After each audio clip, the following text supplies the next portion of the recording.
It is 7:34 on Monday, December 17th, 2018. We're going to call the school committee meeting to order. This is our last regular school committee meeting of 2018. And we have a fairly loaded agenda. We started a little late because we had our meeting with the select board. And I think that was a very nice meeting. So we're gonna continue our regular meeting here. The first item on our agenda is our consent agenda, which includes our minutes from December 3rd, the field trip to Mystic Aquarium in June, and then the warrants that the school committee will sign or just signed. Is there a motion to approve the consent agenda? So moved. Thank you. Is there a second? Yeah, I'll second. Thank you. Any questions or comments? I have a quick question, and this is for my own education. The field trips, are they typically part of consent agendas too? Yes. They are? These are that's an out-of-state one, so that comes to you. Otherwise, they. Yeah, but should they be separate, or should they be part of the consent agenda? You can pull them out if you have a question. Okay. Otherwise, they can be in a consent agenda. Okay. Good So to if know. anybody had a question, so the consent agenda, you would look it over on Thursday, between Thursday and now. If anyone had a question, they would say, I'd like to remove the Mystic Aquarium field trip from the consent agenda and move it to new business. Okay. And then if there was a question and there was more clarification or discussion before a vote, Okay. we could do it that way. So being away, I did not get an opportunity to do that, so hopefully everybody will pardon me if I ask a couple of questions on that. Mm-hmm. The primary concern that we always have is whether or not all students are able to participate in these field trips. Yes. Or at least a great majority of them. Obviously, not everybody can participate. Is that the case? Yes. In this? Okay. Mhm. All right. Is there a cost to this? Yes. Actually, we do have it here, right? Mm-hmm. Okay. Yeah. It's in the folder. Okay. All right, all good. So with that motion, any other questions on any one of these items? Okay, all in favor to approve the consent agenda, please say aye. Aye. Aye, thank you. Visitors' comments? We don't have any visitors today. I think we said that too many times in 2018. Let's just work on having visitors here. Maybe Cheryl can give them a ride, bring them here. So, all right. Moving on to new business. Our first item to discuss is the self-care mindfulness pilot, and we have Kate Forrest and Melissa Doe here visiting us, and they will walk us through the program. And Cheryl, you had some opening remarks? Yes, I do Okay. have some opening remarks. First of all, thank you, Kate and Melissa. It has been a wonderful experience, and I have actually worked with Kate in districts past, so it was wonderful to have Kate come and present here for us last year and work with us, and then also this year presenting. The mindfulness, self-care, and education fits well within our strategic plan with our focus on social emotional learning, and really is an extension of our work with peace builders, with social emotional learning, and really does fit in both with our goals around staff development and also student development. So we are very pleased to have her here to present an overview of the work and the pilot, and then also an overview of the data and answer any questions, and also to make a recommendation moving forward for the rest of this year. Thank you. You're welcome. So where would you like me to be so that the camera can pick up my voice? Should I have a microphone? Because I'm pretty soft-spoken, so how would you like to? If you're going to present here anyway, right, Kate? So Yes. I can turn the microphone towards you, and this one picks up everything. Summertime would pick up a lot of mosquitoes and stuff. It's very powerful. Oh, good. Maybe you could pick up Adam.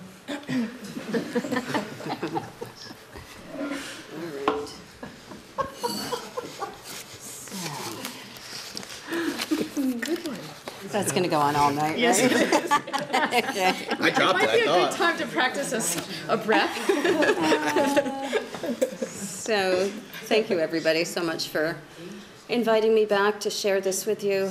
It's been quite the journey with your staff and your students over these last few months. So tonight what I'll do is I'll share an overview with you of the program and share the results from the data that we collected from your students and staff members, and answer some questions and talk about next steps moving forward.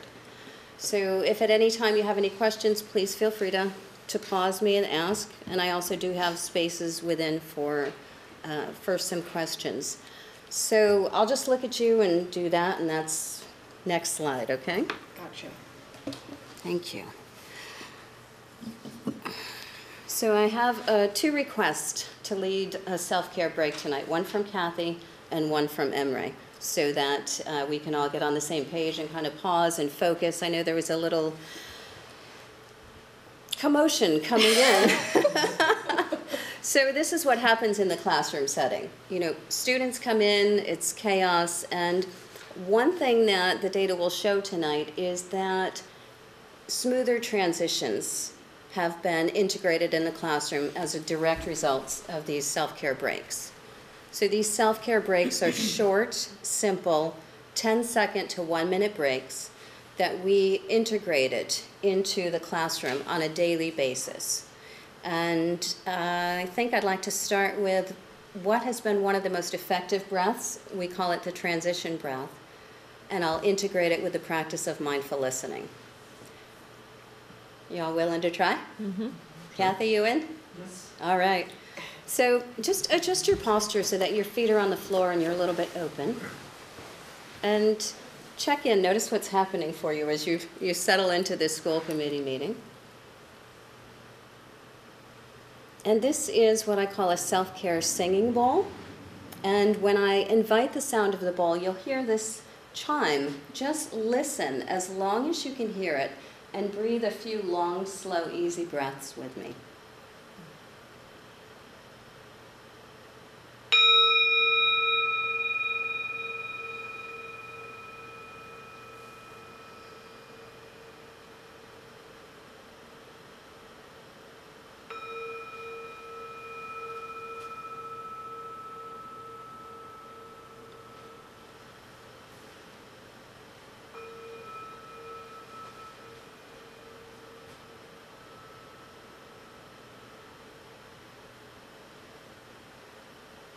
Checking in, noticing how you feel after just a few easy breaths, a moment to pause. So does anybody feel a little bit more grounded, a little bit more centered than you did just a moment ago? Maybe, maybe not, a few head nods. So this is one of the self-care breaks that we've been integrating. So the name of the program, the name of my company is Self-Care Moments. The name of the program is Mindfulness in Self-Care and Education, Social, Emotional, and Physical Wellness for the classroom and for life. And we gear it directly to the teachers and the students. So with your strategic plan in the Granby School District, I've tied this program in to target some of your objectives. So you'll see that moving through this process. And so I'm a registered yoga teacher. I'm a self-care and mindful living teacher, and I've been teaching these skills for 20 years. And I've personally been practicing them for 20 years because I've seen the effectiveness that they have in my own life. And this is one of the reasons I'm so deeply passionate about sharing it with our young people, because I know the challenges and the pain that I went through in a school district when I was younger. I know the challenges and the pain that my son, as a special needs student, went through our school district. And I know the pain of being his mother with a child going through a school district that didn't quite understand how to support his needs as effectively as he needed to be supported. I also saw the pain that his teachers went through being so overwhelmed and so overscheduled and so stressed, and I see it more and more in our school systems. And I'm so deeply grateful to all of you, especially you, Cheryl, for seeing the importance of bringing these social emotional wellness programs to our teachers, to our young people, to our communities. Because this ripples, this kindness, this peace, it builds out. And my philosophy is the kinder we are to ourselves, the better we take care of ourselves, the more we can bring that peace, that kindness, that patience, that compassion to others. So you'll see within the data that I'm going to present to you from the pilot program we shared at Granby Junior Senior High, that it's not only affecting your students, they're also sharing it with their families. They're also sharing it with their volleyball team. They're also sharing it with other young people. They're sharing it with their teachers are sharing it with them, and relationships are growing stronger. I have so many beautiful comments that I'll share with you, so I'm just going to get right into next steps. So, here we go. These were some of my goals to meet your strategic plan and to meet my specific goals as part of the program. And to also support the academic progress. So I talked about much of this already, but to support academic progress, you'll see within the data how it's helped your students to focus more, how it helps them to listen, how they're using these self-care breaks when they feel so overwhelmed with the amount of homework and the amount of test taking that they have to do. And they use these self-care breaks to ease some of that anxiety. Enhancing the physical health. When you release stress and anxiety, what does stress and anxiety do to your physical body? Cheryl, how do you feel when you're feeling stressed and anxious? Like, what's going on physically for you? I usually get a migraine. A migraine. Who else? What happens to your body physically? Back pain. Back pain? Back pain, huge. Deanne? Same thing, muscle, body aches, back pain. Muscle, body aches, back pain. Headaches, Robin? Right? Exhaustion, tired, fatigued. Our kids are exhausted.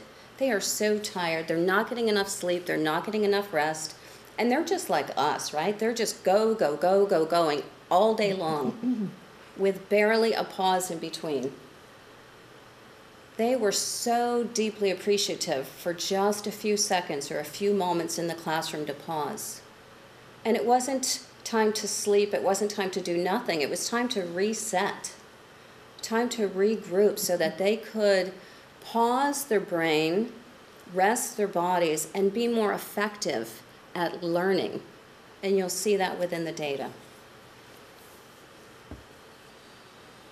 One of our goals was to encourage students and staff to practice self-care breaks independently, and they're doing that. And I am so proud of that they're doing that. And I'll read you a couple really fun comments. And to make it simple and time efficient. So 10-second to 1-minute self-care breaks. We're not eating up a lot of instructional time, but we are helping the teacher to save some time on learning and help the kids learn more effectively. Next slide, please. Keep going. No, thank you. So these are some of the strategies that I shared with your teachers that they shared with their students. Self-care breathing breaks. There was 3 different self-care breathing breaks. Each can be 10 seconds long or up to a minute, depending on what the teacher chose for her or his implementation. Self-care movement break. Maybe I'll lead one of those in a little while. And I brought a photo, and I'll leave it with Cheryl if she wants to make copies for each of you. This little self-care yoga figure was drawn by Audrey Cordis, and she is a high school student taking our program over at Minnechaug, and she is Melissa Doe's student. Melissa is my colleague that is helping to develop this work and bring it into the education system. And she shares it with her students over at the PE and high school level. But how cute is that? Right? Did you see that? Mindful communication strategies. I did the mindful listening with you. So we start with this. Every teacher got a self-care singing bowl. The students, most of the students really appreciate this sound and find it soothing. And then I ask that they carry that strategy into how they listen to each other. So she refers back to the singing bowl. They practice it multiple times throughout this 8-week program. And then the terminology of, let's bring that mindful listening now into how we listen to each other. So you'll see where that has been effective in helping them to listen as well. Reflective writing and interactive discussion is a part of each lesson. And creating a self-care space. So within some of the classroom teachers' spaces, you'll see a little poster they've created that says self-care space. And this is a place where the students and the teacher can go to 1 minute at a time during class when a student is feeling overwhelmed or tired or about to have an emotional meltdown. And it's a really lovely way to help the student to reset and calm and integrate some self-management skills that they're learning in this program. And I see that that's really working, and that's another thing I'm really excited about. Focusing strategies I've talked about, and the handouts I've talked about. So, next slide, please.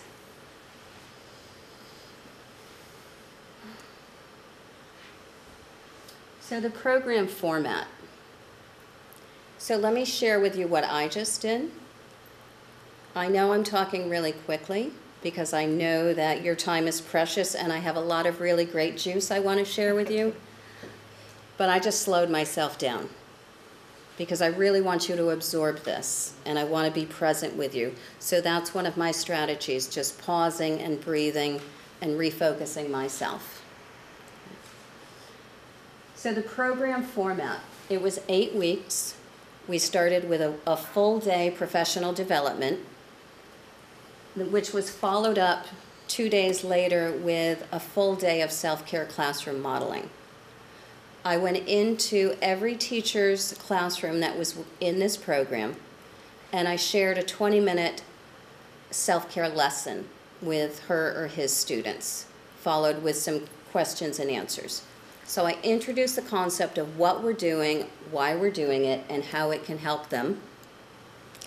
And that's a really effective way to help the teacher gain some comfort with this, because this can be a little, well, it can be very challenging to teach.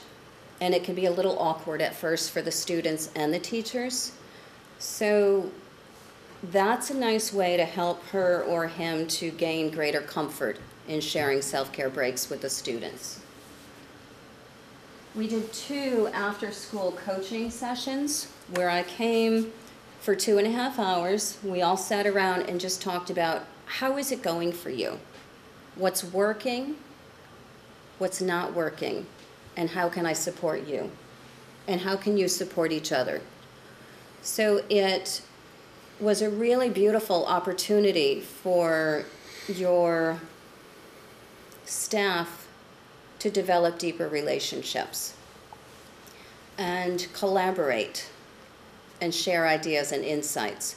So that was one of my favorite parts of this program, was seeing the relationships develop among your staff.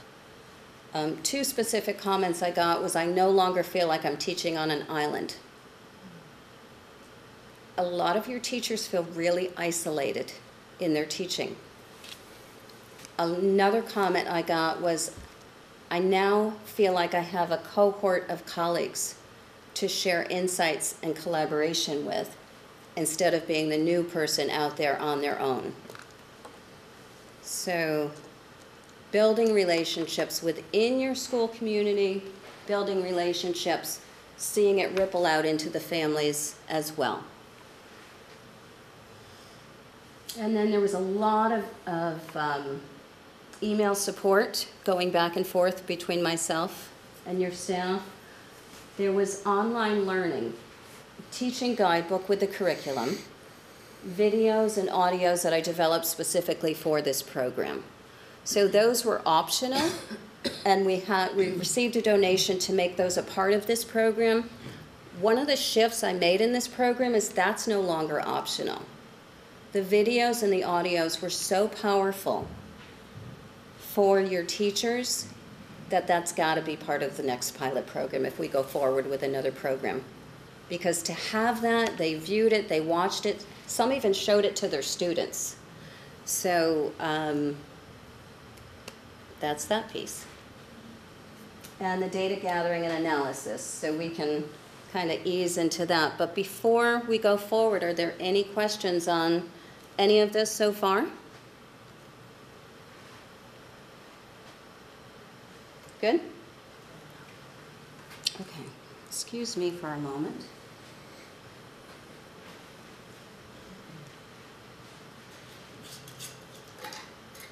Can I just make a comment on the one full day self-care classroom modeling? Yes, you absolutely can.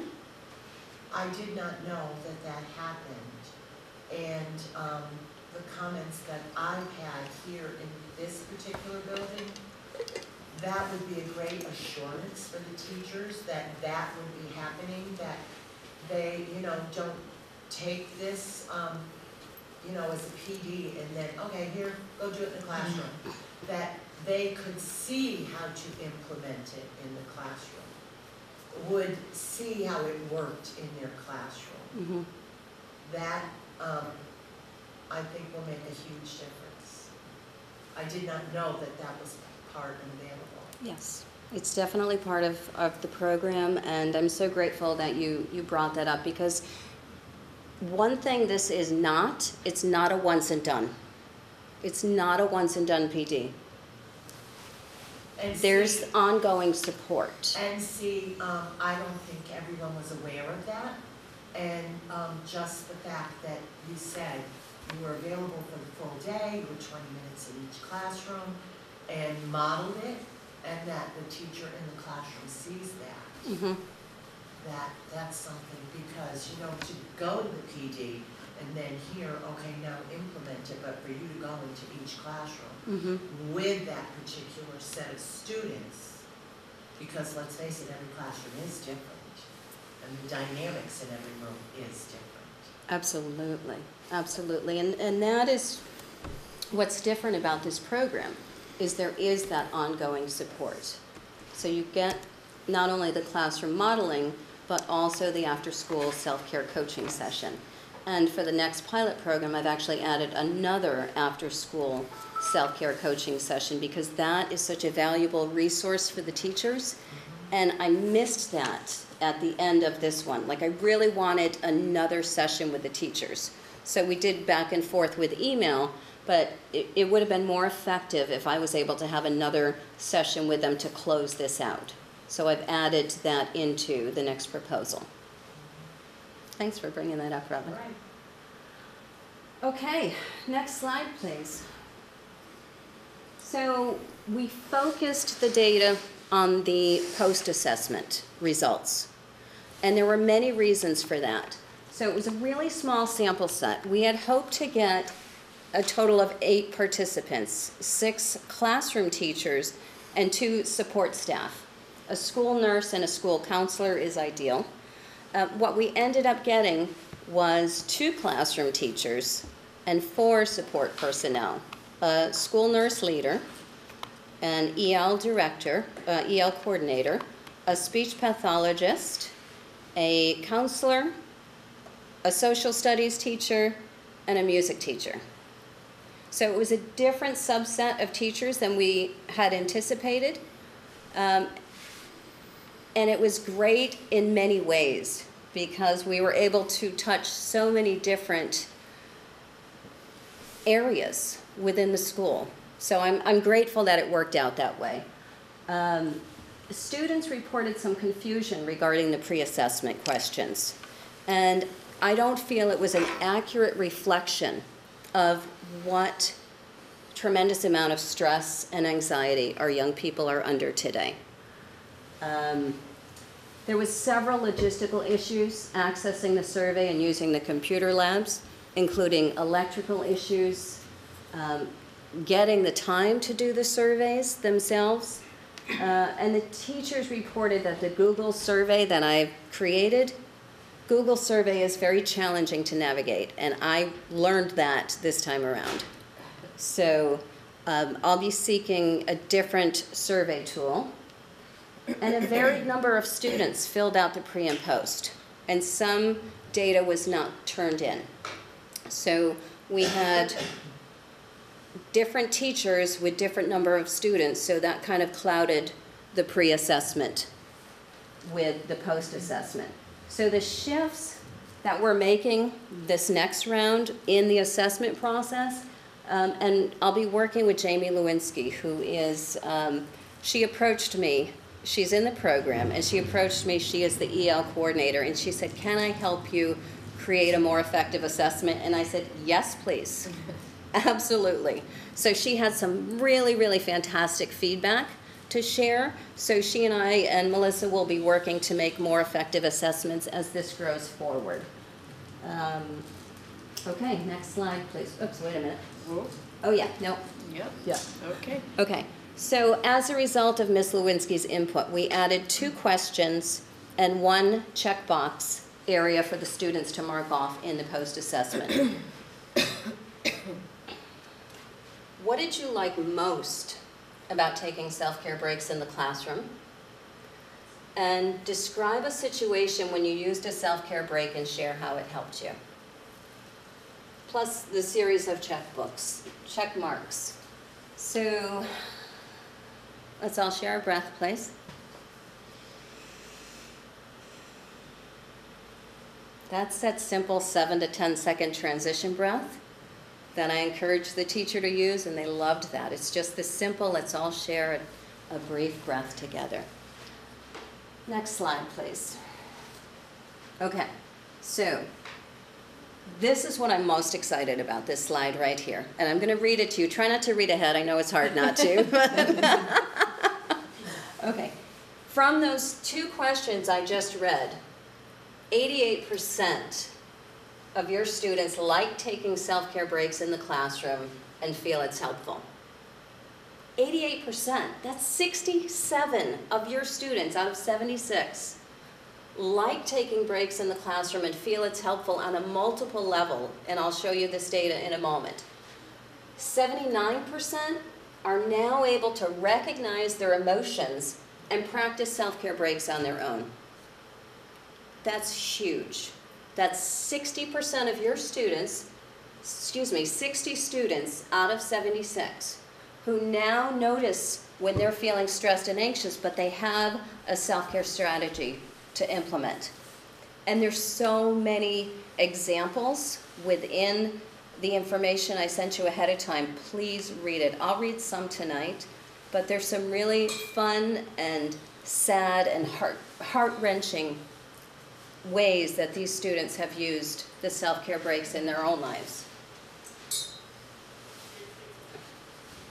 64% are grateful their teachers shared self-care breaks and hope all of their teachers will. So this, now we're getting into the check boxes, where they mark checkbox. And my question was, are you grateful your teacher shared it, and do you want all of your teachers to share it? 49 of these students, 64%, want to practice self-care in every class. 57% feel they're calmer more often. How many of our students, of our young people, do not express calmness but express frustration or anger or impatience or lack of confidence? 57% feel calmer. 51% said that taking self-care breaks in the classroom has improved their focus. We tell our young people all the time in class, focus, pay attention, but we don't teach them how to.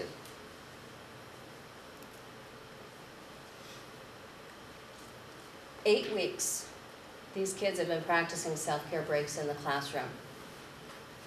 51% of them have better focus.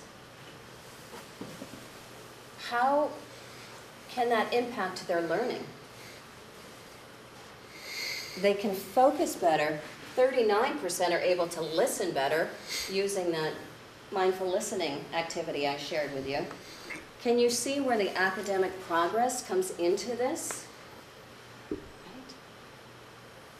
41% said they're using self-care breaks outside of school. Okay, this is the one I really want us all to acknowledge here. Read that.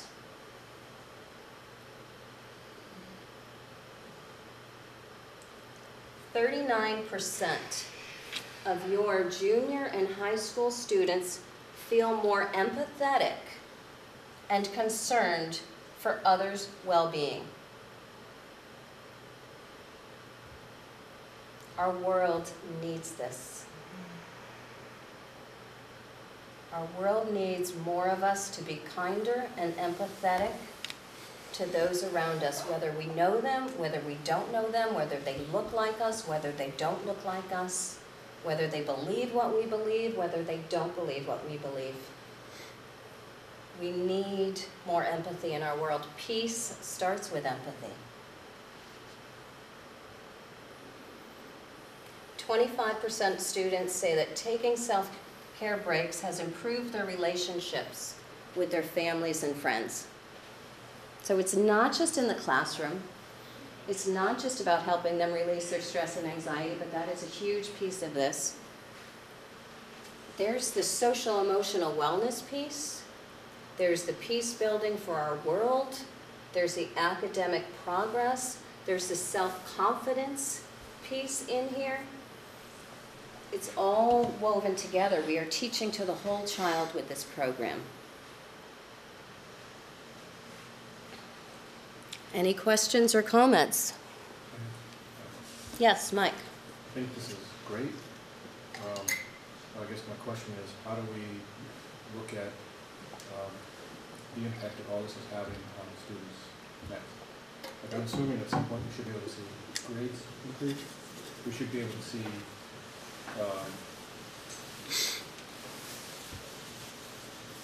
I guess issues in the classroom, like a decrease. Like, how can we win it? How can we start to measure some of that stuff? Great question. Next slide, please.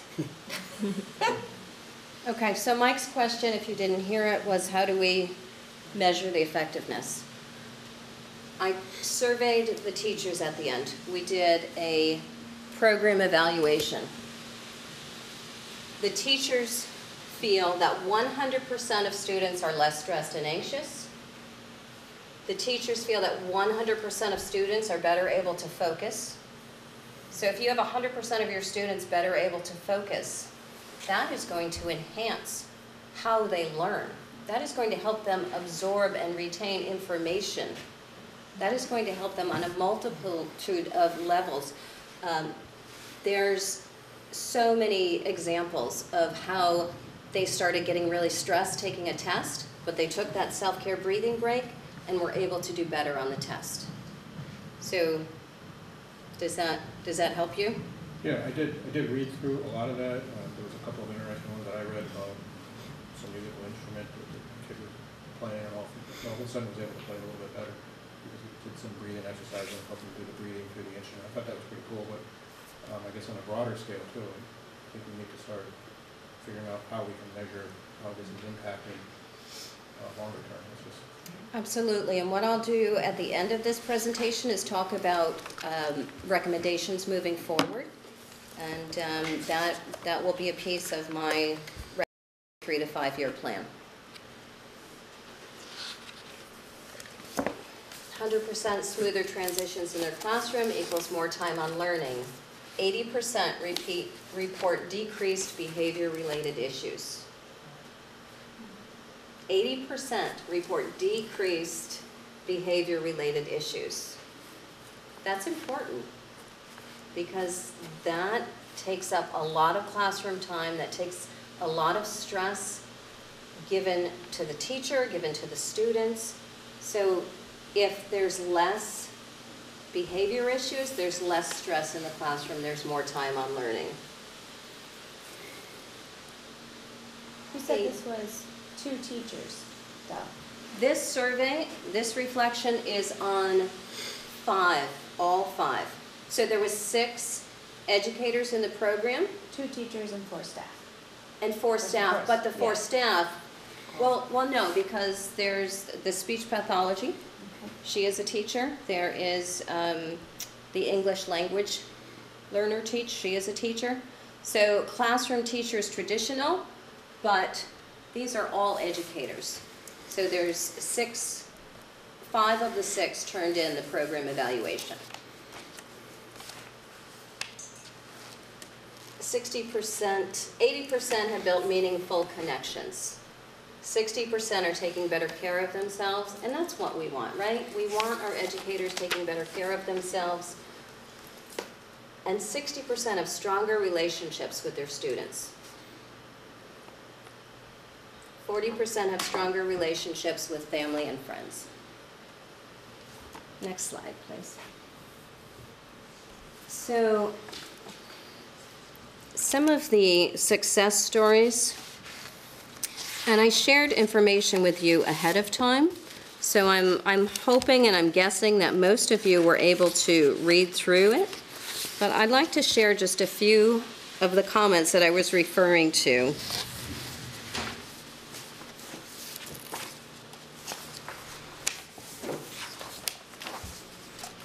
So these are direct questions, statements from your students. It helps me reset in class and pull myself back together.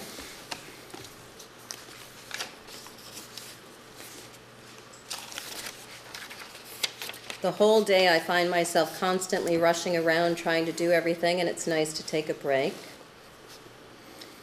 I really liked that it helped me relax and calm down.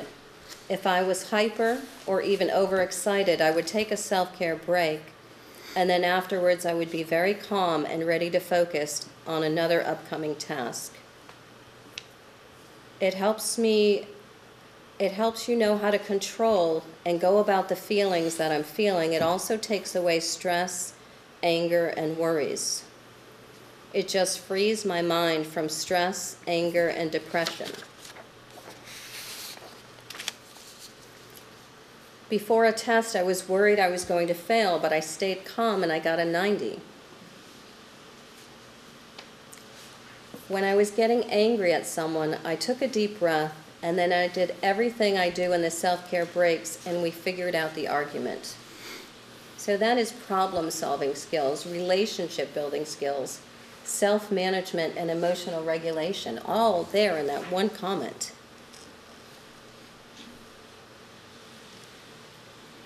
When I'm mad at someone and I want to hit someone, I use this.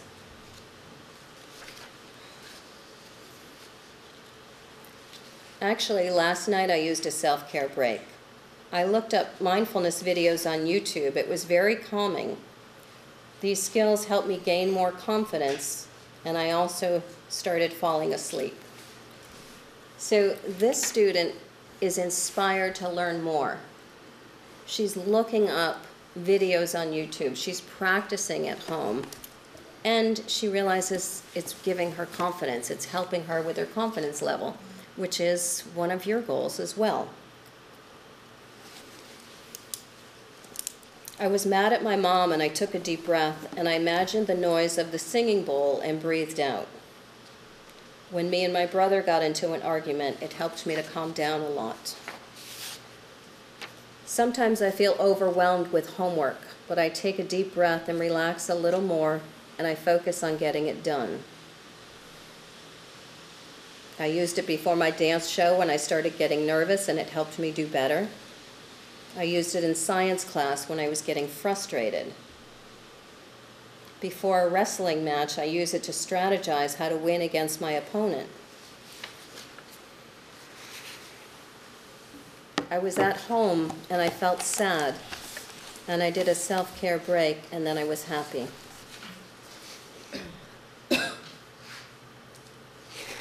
I use the self-care space very often to help me focus better, to answer questions about my reading.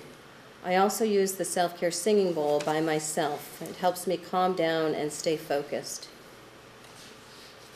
And then this one. When faced with emotions and/or situation I can't do anything to help or change, I choose the transition breath to help me stay calm and try to go at the situation a different way. When I was at my house, I was so stressed that I went to my room, laid down on my bed, and just closed my eyes. I stretched my body and breathed so I could calm myself down. So there's a lot of really powerful feedback. Will every student buy in? No, of course not. Of course not. Not every student is going to buy in. Not every student does buy in. But these numbers, these percentages, are very high. But I want to share a couple with you. This was to the question, when did you practice the self-care break and how did it help you? It doesn't, but whatever. I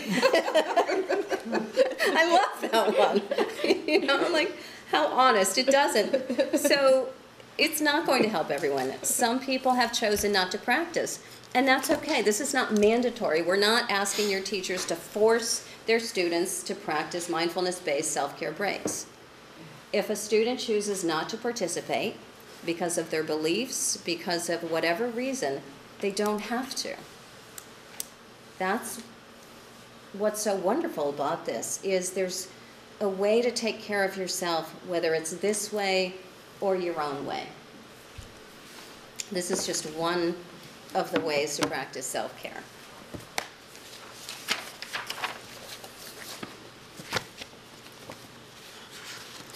If you have not read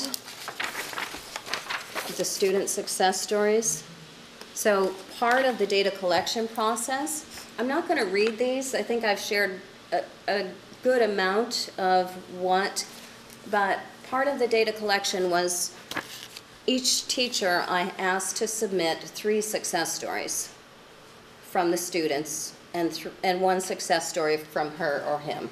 And a lot of that is woven in through this work. So please read it if you haven't, because it'll answer even more of your questions, I believe. Okay, next, please. So teachers were asked within the survey, what changes would you like to see made to this program to support yourself and your students? And I got some really valuable feedback on what I needed to change moving forward within this program.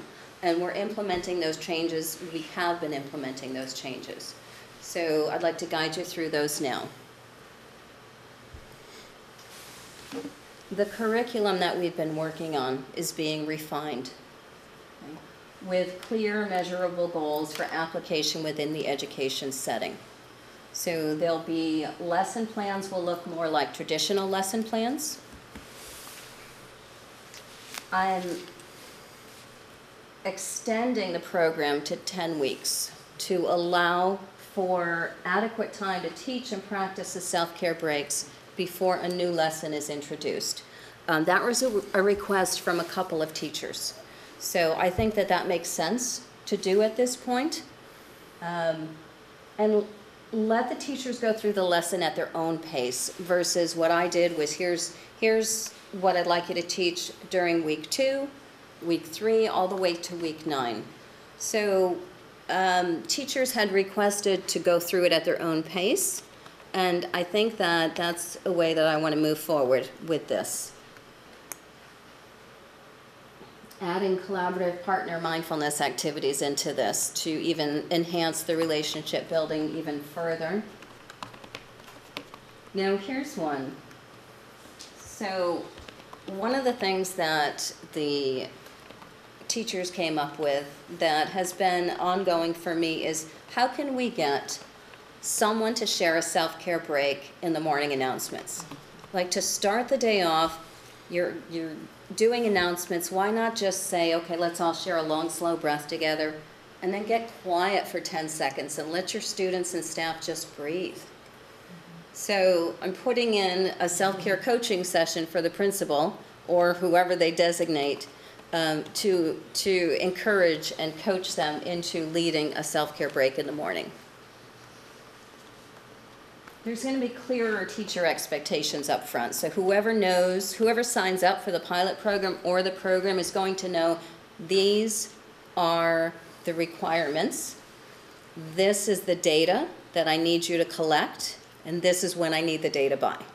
So making that very clear up front, if you're going to sign up and you want to share this and practice this, I need you to fully participate. And researching other online teachable platforms. Right now I use the program Teachable, and it was a little buggy for a few of the teachers, so that added a little layer of frustration. I was able to guide them through it, but I'm seeking another teaching platform to make it easy. I want to make this as simple for your educators as I can. And I'll be creating new programs and offering online optional continued self-care support for teachers that want to sign up for. So it's not just, okay, the pilot program's over, see ya, but here's other ways you can continue to study and learn from me with these skills. Next one, please. Can I see the next slide just to see? Okay, back, please. Thanks. Welcome. All right, so that's pretty much the program. That's the data collected. Where are you all at with this? What are your questions? How can I support you?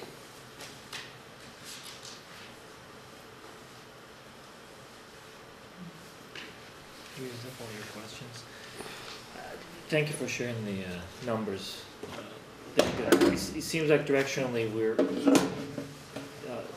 the students and the educators are benefiting from it. I'm a numbers guy, so I was just noticing that some numbers, when you look at them from the two sides, don't necessarily match. Mm-hmm. So I'm assuming that there might be some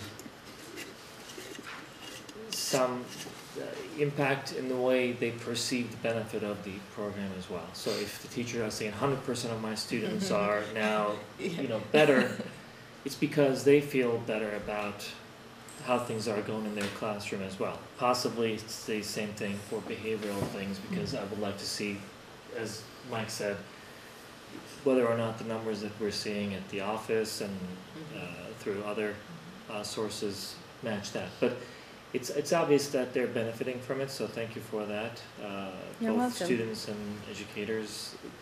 And it also goes hand in hand with a lot of things that we've been trying to do, whether it's peacemakers or other means of really getting students to work together to understand each other. So there was one on the teacher's side that I thought was nice to see. But on the student side, definitely seeing that they believe they can empathize with others. They are learning that. That is very important, because it really aligns with a lot of things that we're trying to do.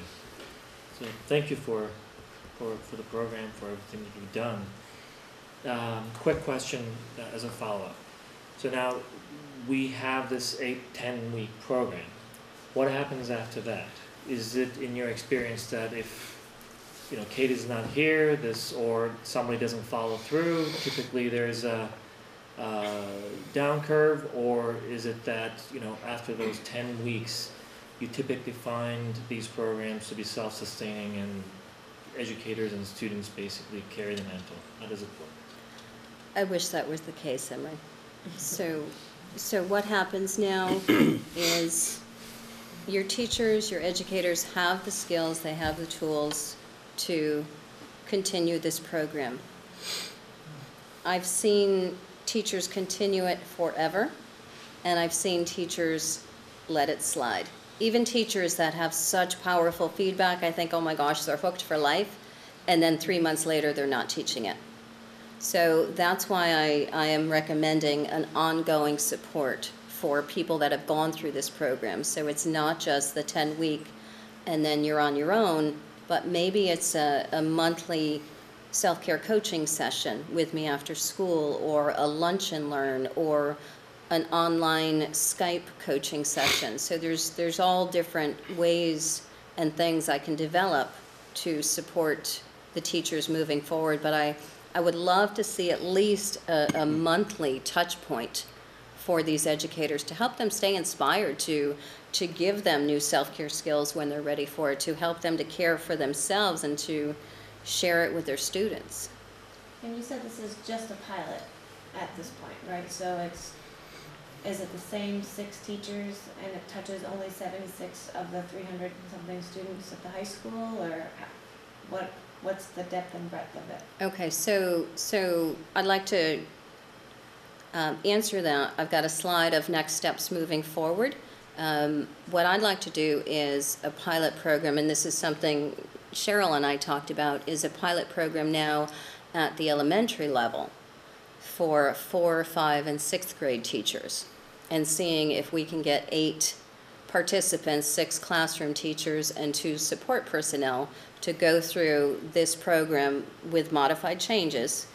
No, I'm just looking for what this actually touched for currently. So it was only a small pilot in the high school, only touched 7th and 8th graders. Is that what I?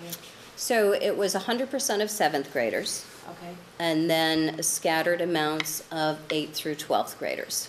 So there was 53 7th graders, and the rest were a combination of 7th through 12th graders. 8th through 12th graders. So we wouldn't want to try an extended pilot to get more of the high school kids covered before bringing it to if we're seeing such strong data, Mm-hmm. why wouldn't we want to backfill first, continue coverage where we're at? It's a great question. I'm very open to exploring that. I think part of the answer is that it was voluntary. So those are the teachers that volunteered. Okay. The pilot program was initially designed to be 8. I think it was 8 teachers or 8 classrooms with a broader number of students. But you know that's what the volunteer scope was. That's the answer right there. And I Yeah. think there's the Mind Up program is pre-K through 3. So the initial thought was to run a pilot program, grades 4 through 6. So isn't this also supposed to be a trainer type thing, where these people going through this are supposed to then take that and start to teach their colleagues? Well, Something like that? wouldn't you cover that maybe in your next steps? Yeah. In your recommendations? Yes, I will. But no, Mike, it was not developed as a train the trainer program at this point in time. That is future down the road. The first step is getting them the skills, getting them practicing, getting them teaching, getting them familiar. And the language and I think just the concept of the self-care program itself, in the same way that Peace Builders is more of an approach. I just don't want to see us go backwards with this. Yeah. I mean, if we invested this kind of money into this. Well, and now- there is a monetary investment, so, you know, I mean, I get that, I just want to make sure that what we spent, the time and effort so far is being utilized in the future, and not just forgotten. Yeah, I agree. Not practice. I agree. So what I'd like to do is guide you through my next steps, recommendations moving forward, if we're ready to move on. Yes. Okay. Okay, so bringing mindfulness and self-care to Granby students, staff, and culture. We have a nice start. How do we bring it more into the community, more into all of your schools? So talking about the 2019 elementary pilot program, my thoughts are March through May of this year for that, if we can make that happen. Cheryl has asked me to consult with the leadership team on social emotional wellness and this program and how, you know, I want to know what are your needs, what are your district needs, so that I can build this program more clearly to support you and your needs.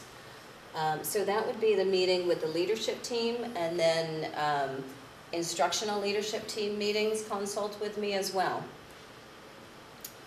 I'd like to offer continued support for the junior and senior high school teachers that have gone through this pilot program. So what can I do for them to continue? Is it that once a month after school coaching? Is it an online program? What can we do for them? Parent caregiver self-care workshops and education.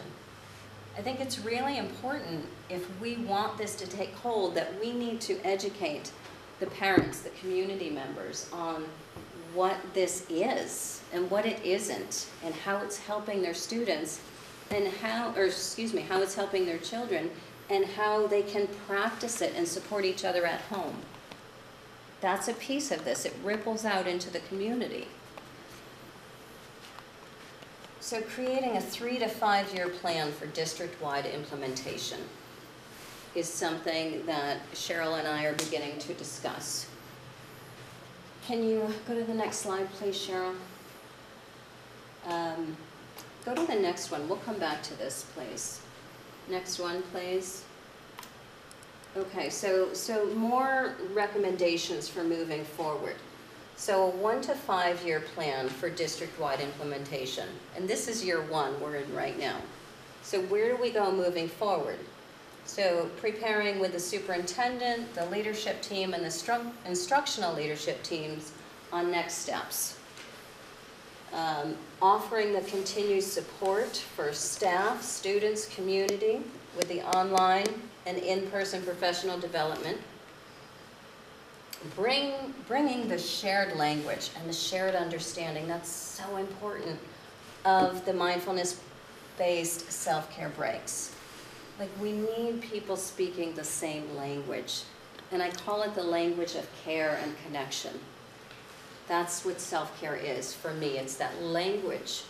How do we speak to each other? How do we speak to our students? How do we speak to ourselves? You know, bringing that language of care and connection in through what I call the 5 principles and 11 skills of self-care and mindful living. And then a self-care train-the-trainer program would be more towards the 5-year end, possibly the 3 to 5 year end, depending on your needs and how this program is received.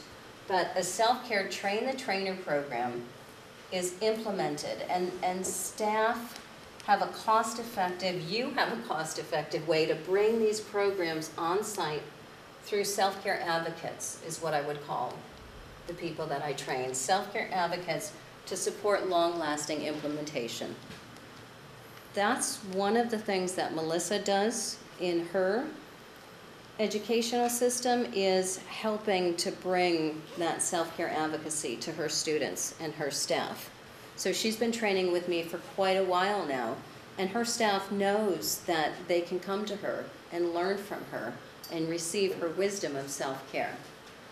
So, I'm sorry to interrupt you, how long have you been implementing this in Oregon? So we had a pilot program about 8 years ago? 2013. Yeah, so we ran a pilot program, that's where it started. And then I started implementing it bits and pieces within classes, and now it's a full semester course. So it's every day for 90 days straight.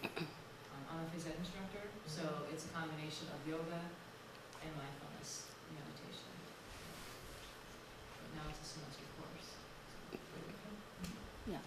And it's different what she's doing, because she's a physical education and health teacher. So I wouldn't be training your teachers in yoga. I've trained her in yoga. I train the teachers, the classroom teachers, in self-care breaks. So it's the movement, the breathing, the mindfulness activities. So it's different program, but it's still based on the same principles and the same skills, Robin. Yeah. Does that answer your question? Yes. Okay, beautiful. So those are my recommendations moving forward. Has anybody thought, like, I think I get, and I understand you want to get into the elementary school sooner because I think you need to start there sooner rather than later, because I think as we start building, if you get them a little bit earlier, it helps them throughout the high school years. Do we want to, like, how long are we going to not take the next step in the high school? Because the longer that gap is, the more people are going to think it was a one and done thing and they can walk away. I think it's my fear too, because I've seen this like, in the business world when you have a new program. This is like the most dangerous part of the whole thing is after the test, before you can start rolling it out, people tend to try to walk away from it, right, and go back to what they were more comfortable with. And that's my question is, how do we get back to the high school as well? And I agree with you, that's what I was saying before, I feel like we need to sort of finish what we started, where it's starting to implement. I agree that we need to get the younger kids started, but it feels like we're letting the work that's already been started in a small group slip away if we don't capitalize on where it's already there. And if you say it's part of how it works, as it ripples out into the community, then those ripples have already started. Mm-hmm. We don't want them to go away. If that positivity and that empathy is there, I feel like we should build on it. So we can, and then we have, when the numbers people, and we can actually have continued numbers rather than these strong statistics from a very small pool. Mm-hmm. I think one of the reasons we thought the 3 through 6 was to get a feel for the potential for district-wide, in that it's important to understand at the different levels how teachers are going to respond and how students will respond, so that we can take the summer with the instructional leadership teams and really build an approach that is based in what we've learned as we've worked with various age levels and different students. One of the advantages we have is a workshop application that teachers can put in, so we could work with Kate and actually have the teachers who've done the pilot at Granby Junior Senior High School continue to work together and continue to support each other and do research and continue their mindfulness work together and still earn PDPs. It wouldn't expand necessarily out more than the group that had started, but it would keep them together and focused on having time, to discuss how it's going in the classrooms and support them. But again, I think our approach was to branch out to see how we could move forward next year with including a larger span of grade levels. And also, I think some of the logic was in looking back at how the Peace Builders was rolled out. We want to do it very thoughtfully and slowly, right? Because we need the buy-in from the staff, right? And so we don't want this to be done to them. This is important because it is an approach. And so I think the pilot programs were done as a way of gaining understanding of just the motivation and the interest and how can we do this in a really thoughtful way. Well, I guess the only question I have, though, is I understand that, makes a lot of sense, is that how do we make sure that spark that's already there doesn't just die? Well, this is the question now, because now we're looking at the fiscal part of it. And that's ultimately what it comes down to. If we had a blank check, we could say, hey, let's roll it out at the high school because it was so successful, and we'll do a pilot program at the elementary level, but that's not our reality. So the next step is a critical step, and we just we weren't sure which next step was going to be the right next step based on finances. We could write a blank check, it just wouldn't be any good. I'd rather not. So are there any grants out there that we can, like I thought we did something with a grant for this to begin with. Yeah. Is there Cheryl, would you like to speak to that? It was put on our Title II grant, I believe, this year. So it was written into Title II, and then we did receive a donation for some of the additional components of the program. So moving forward, we would have to work with Adam to find funding for the rest of this year. But certainly with the data, we could support putting it in Title II again for next year. But again, with the idea of a more district-wide approach with year 2, which would make the grant for Title II just a little different. Just seems with all the talk about this kind of stuff at the SEED conference that there would be some grant money out there. So the other piece we're looking at is Governor Baker, if there is a release of leftover FY18 funding. It was supposed to come out in social emotional learning grants, and it came out in school safety, hardware, doors, locks, things like that, but there's still hope that it will come out in the social emotional support world. We haven't heard yet. And then the other piece is, again, through DESE, to look for the grants for social emotional learning. Unfortunately for Granby, often those are competitive, and we just don't hit the criteria, so we're often left to use our basically entitlement grants. The other piece of this too is that Kate's here now because we're getting ready to build the next year's budget. Right, and we know that, you know, an emphasis is on the social emotional learning, and that is built into our strategic plan. So this is precisely why we're trying to look ahead and consider, can we have a social emotional learning line item, and how much can we dedicate, do we want to dedicate, you know. Now's the time to consider that. It seems that we still have some research to do, because what I'm hearing and failing to reconcile is, if we do have grants, potential grants that can be used for this purpose, I would strongly go after those and then see if we can find them and use them. If not, it becomes part of our budget conversation, and then maybe we can put those two sides together and find the funds to support this. And I don't think that there was, at least the way I heard it, there was any conflict in the way you described the purposes of the pilot and the questions that, in fact, the same question that Mike and Jen were raising, and you referred to the business world as well, that, you know, in some of the things that we will roll out, there's a compliance side of it, people nodding and saying, oh, this is great.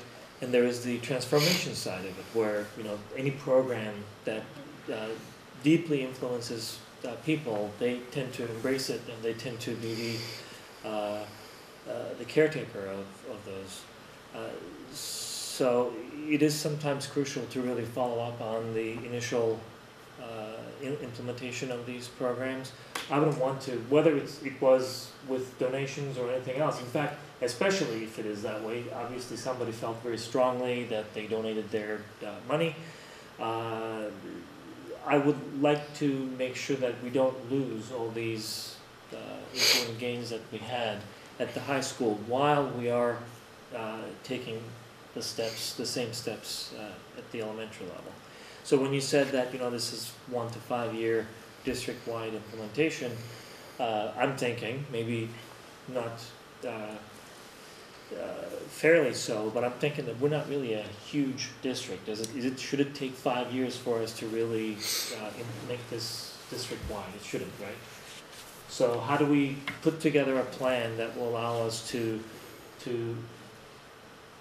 look at the budget side of it and look at the logistics of it, to be able to do this in the next few years, so everyone can benefit from that? Because as everyone was saying, we already have the Peace Builders. We are seeing the benefits of the Peace Builders program.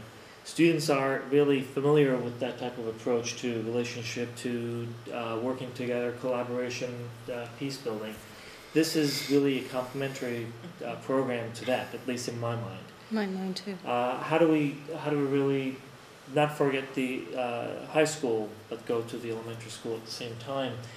Understandably, it's a budget concern, but maybe we can do a lot of good work and find the funds for that. Yeah, my concern is, you know, grants dry up. And Yeah. my concern is, you know, Kate put a lot of time and energy, and so did the teachers that were involved in this pilot program, and also the next iteration, right? Making improvements based on teacher recommendations, and so as she's rolling this out, and I just don't want to be dependent on grant money for a program like this. We're not dependent on grant money for Peace Builders. You know, so I just wanted to throw that out there. You know, that I don't think that this program or this approach should be entirely dependent on funds that could easily be gone at the end of a school year.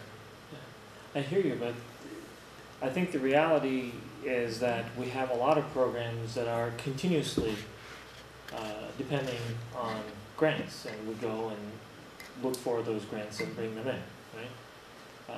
Part of our budget is based on grants, and we look for that. Doesn't mean it's always available. And the other side of what you're saying, I think, if I'm not hearing you, or if I'm hearing you correctly, programs like this should not be dependent on whether or not we get those grants. I hear you, and I agree with that as well, but it shouldn't keep us from looking for those grants. I'm Yeah. not suggesting that at all. Yeah. No, we shouldn't say, you know, unless we have grants, we can do something, or otherwise we drop these programs. Absolutely not. I agree with you on that. I think, you know, realistically, when you're looking at 1 to 5 years, at 5 years, you know, we would be envisioning a self-sustaining program that, you know, had embedded in our mentoring and induction an expectation that teachers were introduced to this, but that we wouldn't be spending what we were spending and investing now in training all staff, but that would grow over time. But what are those? The 1 to 5 year plan is about setting that vision, setting that expectation, working with teachers, working with the ILT to make that plan. I mean, we're in year 1 already, you know, so year 2 really is about that visioning and that work, and really the resourcing in years probably 2 and 3, so that by 4 and 5 we're seeing this very complete implementation. And really, when we're walking through classrooms as administrators and teachers doing our learning walks, what are we seeing? Not only in terms of academics, but in terms of social emotional learning for our students. Are they empathetic? Are they turning and talking with care? Are they practicing self-care breaks? Are there places in the classroom where students know they can go if they're having a need for an emotional break? And when we ask students, do they know about this? Then we can say in 5 years, yes, we've done our due diligence in providing the resources to teachers and invested in our students, that this is a major part of who they are as a Granby student moving through the program. I would say. And you want it much that, faster. Yeah, but, but that's good.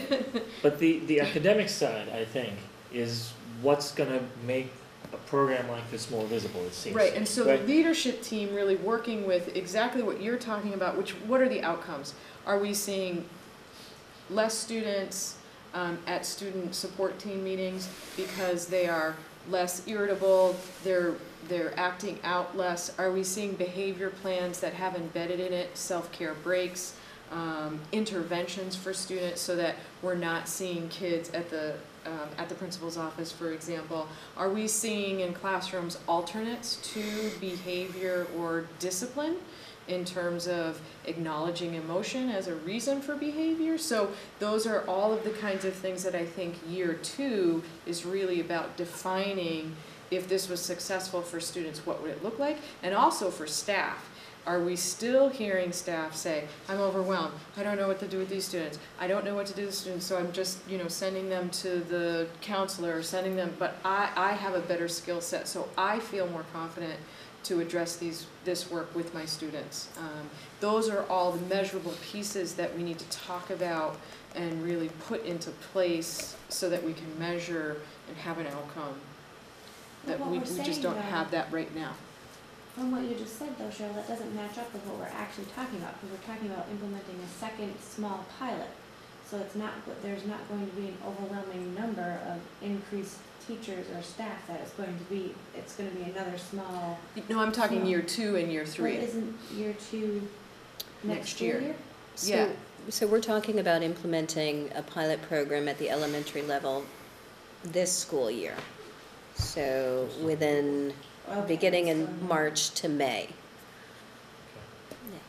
So getting that rolling this year. And just to, you know, year 5 would be the Train the Trainer program. So by year 5, that would be in place. You would have teachers trained in this, where the staff could go, where they could receive the further support for the social emotional, for themselves and their students, for their learning and their personal practice as well.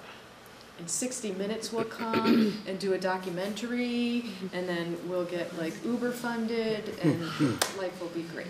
But before 60 Minutes comes in, let's go back to- And back to Emery. Just for the record, I do think that would happen in less than 5 years. No, yes, but I do. Training the trainers, I think, would happen more like, I'm practicing my self-care break.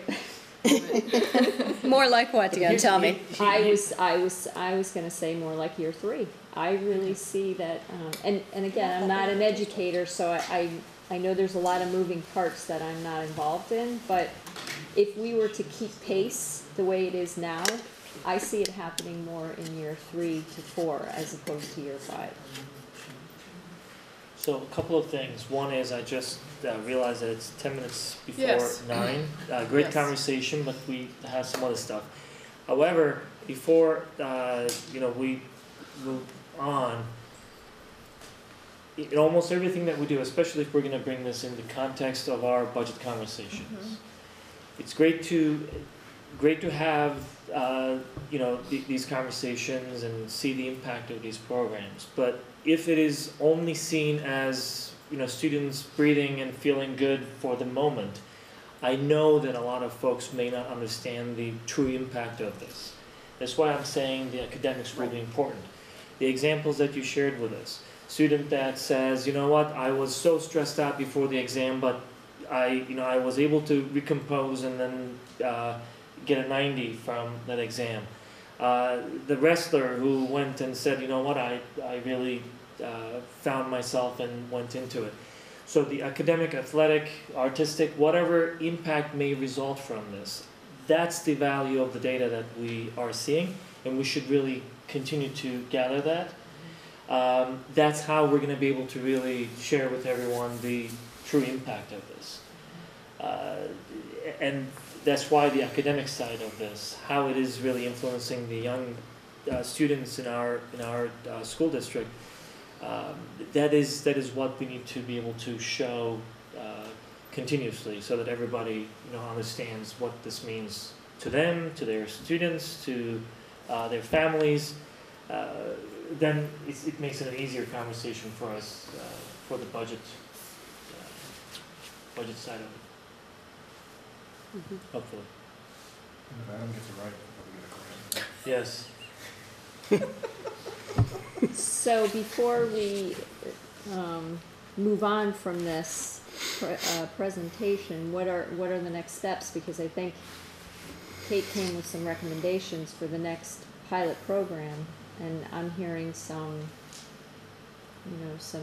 maybe disagreement about what the next step is. So We need to know how much the next pilot program yeah, is. can we go back to that slide for? Yes, we can. Hold that thought a minute, please, Cheryl. I just want to address your last comment about we can do the Train the Trainer sooner. I'm absolutely willing to, and there's a lot of moving parts for me, and I'm going to need support. So all of this is right now me. Mm-hmm. So Melissa has a full-time job. So The more support I can get, the more help I can get from you. Is this from the school district or school committee? When you say support, is there a specific? I'm not talking financial, well, financially, yes, of course, there is that piece, but I'm talking, you know, like you and I have been doing meeting and talking, and Right. and you saying this is the data we need, and giving me suggestions, and just helping me to clarify, okay, if we need to move forward that quickly, what are my steps, and how do I get there? I need the strategic plan for me, and I need Yeah. support with that. I'm so willing to work with you and build what it is you want me to build and how you need it for your school district, and share my expertise as a social emotional expert. So how do we collaborate and build what you need built for the budget you need it built for? So, okay. If you can go back to the pilot program. Okay, so one more. All right, so one Next more. one. No, the other way. Forward. Okay, right here. So whether it's for grades 4, 5, or 6, or back at the high school level, this is what I am proposing. So in changing it from 8 weeks to 10 weeks, so there's more spaciousness and, yeah, more spaciousness. 6 classroom teachers and 2 support personnel, because every person that's in here, I go into the classroom and do modeling. So 8 people in a pilot program, but if we're going to do something other than a pilot program and address all of the teachers at the high school level, Jim, if that's something you're suggesting, then that would look different, and what do we need to do to build that?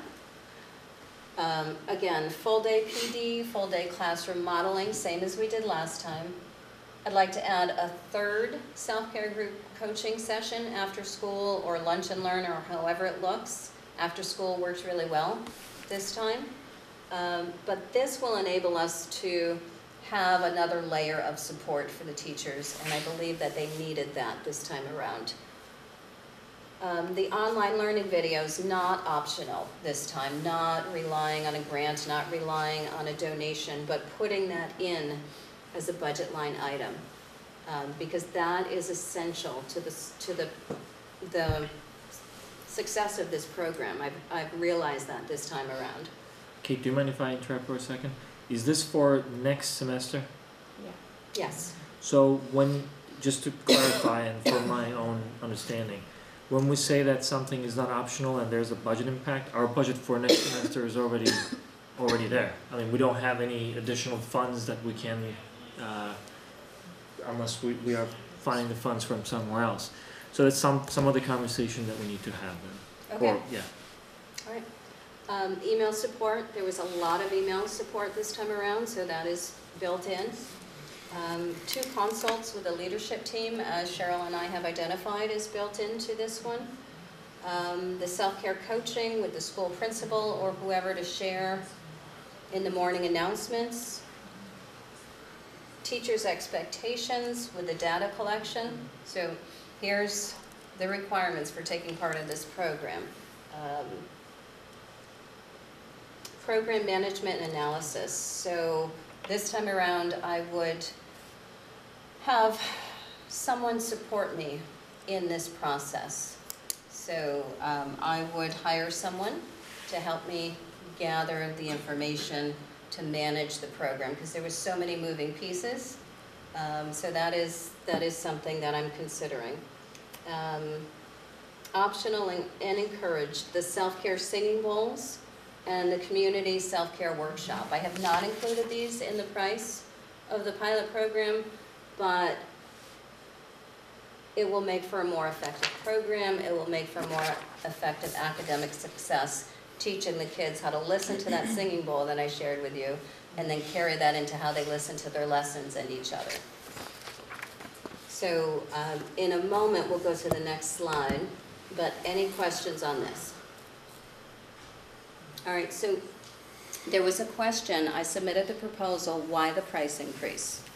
So I've added different things, I've shifted things around, so I'd like to talk about that now. The online, as I mentioned, videos and audios was optional, and now it's included as part of the program.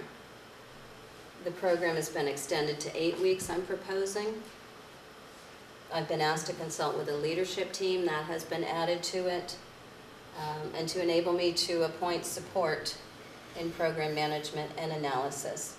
And I have also given Granby a $750 discount off the package of the program.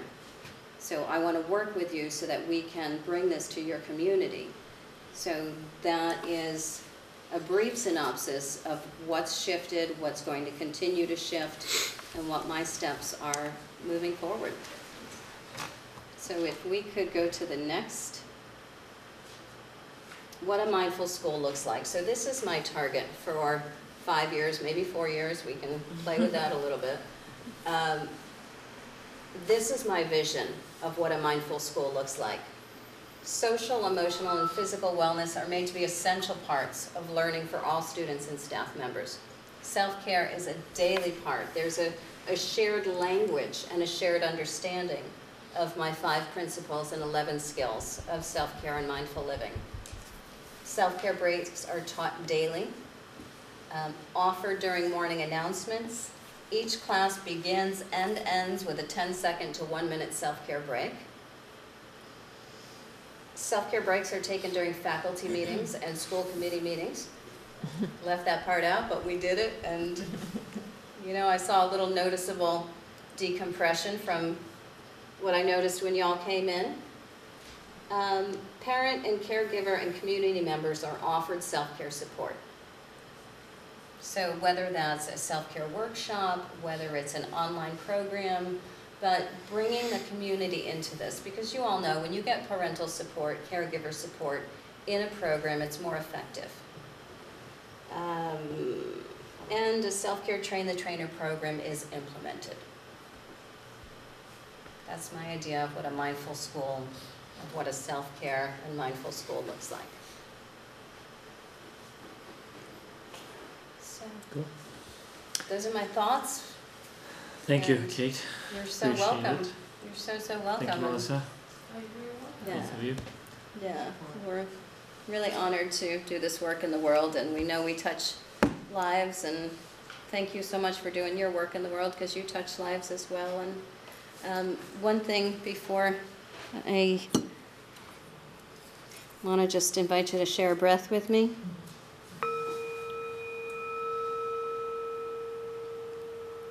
And I want to express deep gratitude to Cheryl Stanton for bringing me in, for being a part of my journey. Thank you all for the support and shared this with you. Really? Thank you. You're welcome. Thank you. Thank you. Yeah, you're welcome, darling. So I know you expressed an interest in sharing that in some of your meetings. Yes. So I thought, oh, she gets the extra one. Awesome. Yeah. Cool. All Thank right. you very much, Kate. Thank you. You're Good welcome. to see you. Good to see you all as well, and I look forward to hearing from you and Absolutely. seeing what we can do together. Yes. Take care of yourselves. Have a good night. Thanks. Oh, yes. Thank you. Chat later. Yes, thank All you right. very much. You're so welcome. Thank you, Kate and Melissa. Thank you guys, yeah. And all your hard work. You're welcome. Thank you. Thanks, Ed. Thank you. All right.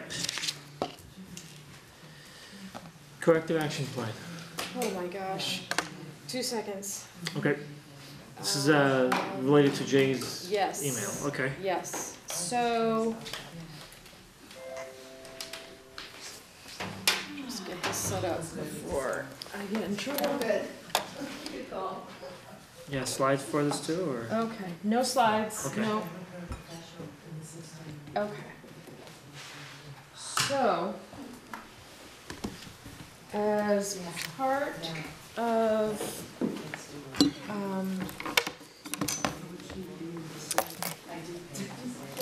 Select Board Member Jay Joyce is doing a tremendous amount of work with the Green Communities and Energy Committee.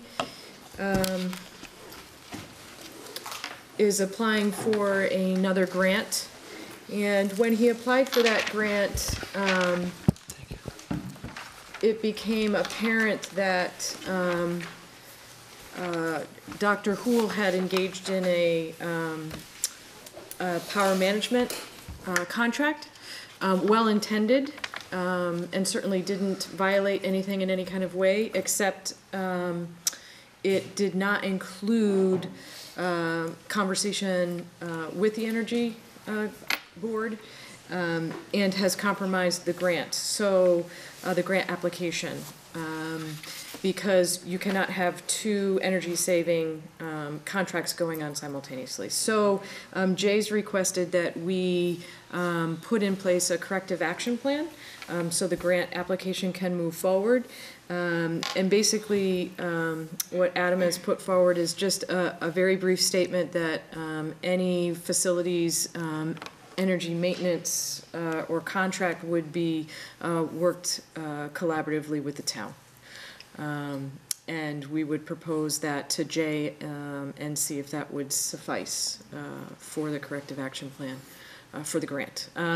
We are not the only department that encountered this. There was another department that did as well. Electric vehicles. There was some purchase of vehicles post-grant that there was a corrective action plan written by the town so that they were in compliance with the grant. So I think as we're learning about the grants and how to stay within the parameters of grants, we're going to bump up against some of these issues. So the corrective action plan was requested by Jay. Okay. So, I think Jay, possibly through Mark Bale, a memo that he had sent. Right. Yep. They had shared some information, but is there something that we can refer to so that, you know, when we have conversations as a committee, we know what the boundaries are, we can have conversations around those? That It's a would good be question. helpful. Yes. The other thing is, does this mean that the contract that we currently have will be null and void, and we're going, so what's To my in knowledge, place is what it is, we just Right. corrective action based on that? It's just stating that moving forward, we wouldn't sign any of those types of contracts without working with Jay, with the Energy Commission, because they're working with DOR to make Okay. sure that we're getting reimbursements appropriately. And the third one is a little nitpicky, but just to make sure, there was a reference, I think, in the email that we received as well to an emergency management service, because we did have an emergency plan as well. I think this is energy management service, not emergency. Yes. It was around the same time, you know, again, Judy was leading that effort, so not to confuse ourselves and everyone else, it may be good to look into that and change the language Sure. around that. Is there any questions about the corrective action plan? So what are the next steps on this one? So Will you we would have, vote to approve the corrective action plan. I would bring it to Jay and see but if what it is the would corrective suffice. action? Is there something that we're Just gonna that have to review? statement that as a school department and school committee, we would not move forward with That's it. energy Okay, contracts without collaborating with the town. all right. Yeah. I thought there was actually a No, larger plan It's that we were gonna review. Huge, Yeah. yes, no. Okay. No, and the corrective action plan actually for the electric vehicles is very similar. It just has a little bit of a policy process checklist. So Okay. he may come back and ask for something like that, but really, we just have to commit that we would not be engaging in an energy contract outside the town. We would not. I would think that especially we would not, given that, you know, we're in a school that is LEED certified and we really wanted to have that. I really appreciate the effort here as well, just, you know, for the, Yes. for the camera, and everyone watching it. Jay's been very diligent on all these things in his collaboration with the school district, not only on this, but with all the stations at this new the vehicle stations, or whatever we call them, the recharge stations. So it's truly appreciated. And on this one, if the only action that we have to take is based on this memo Yes. and approve the memo, reflecting our commitment that we're going to collaborate with the Energy Committee and we're not going to take any independent actions related to energy investments in the school district, we can probably do it tonight too. Sure. Do we have to wait for any other information from Jay or the Energy Committee? Nope. We're all good? Yep. Is everybody okay with that? Okay, so is there a motion to approve the corrective action plan? I'll make the motion. Okay, is there a second? Second. All right, any more questions, comments? Okay, all in favor to approve the corrective action plan, please say aye. Aye. Aye. All right, thank you. Going into old business, school committee goals, do we have anything specific that we wanted to discuss on the school committee goals tonight? No? Okay. Onboarding, Deanne, your onboarding document? Yeah. So, if you look at, I made all of the changes based on our last meeting. Okay. Or was it the meeting before that, or it could have been the meeting before that? And there are a few left that I was not clear on, that we didn't discuss. Okay, So I left those comments on there because I felt like they needed a discussion. is it still in the same folder where we started Yeah. Yeah. making the Google Doc changes? Okay. So if you pull it up, you'll see. Which folder is this? I've lost track of it too. Oh, good question. It's from November 19th, is that what it is? Yeah, but now I'm only, I'm seeing the original.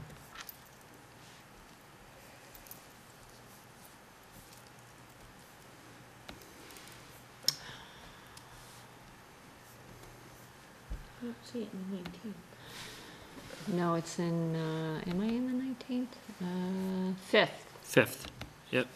yeah.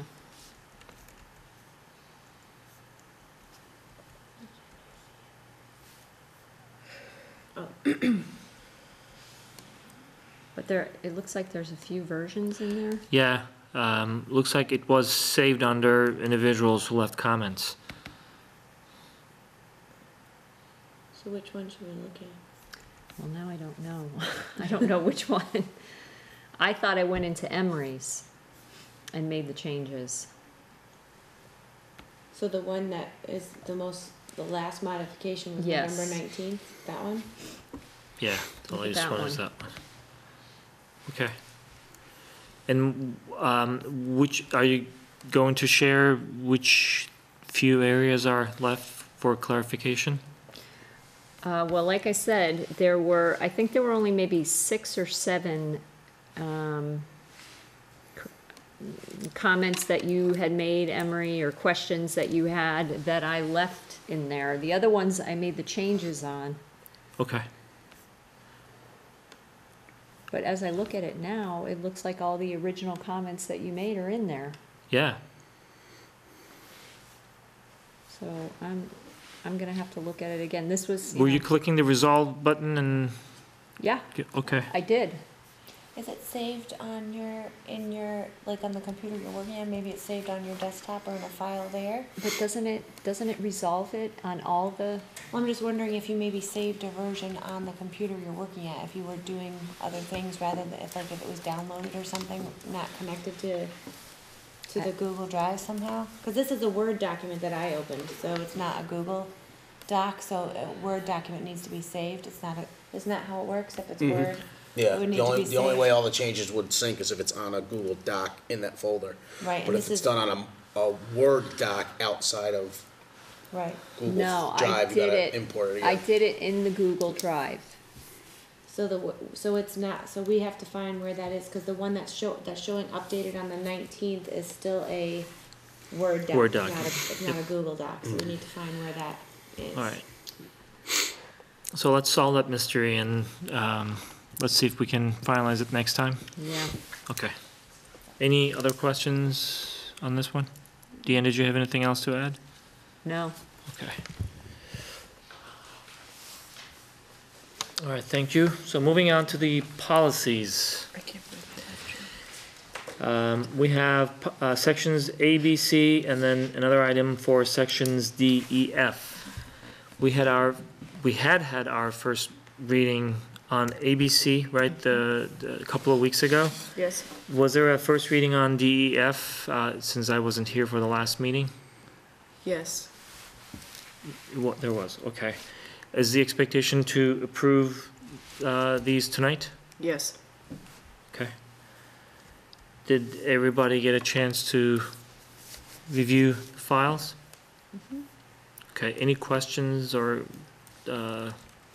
comments before we go into a motion? Then we can have more conversation if we need to. Oh, I just checked out there. The one thing that I wanted to make sure is that in the original version that we had read, Yes, there are those two yes.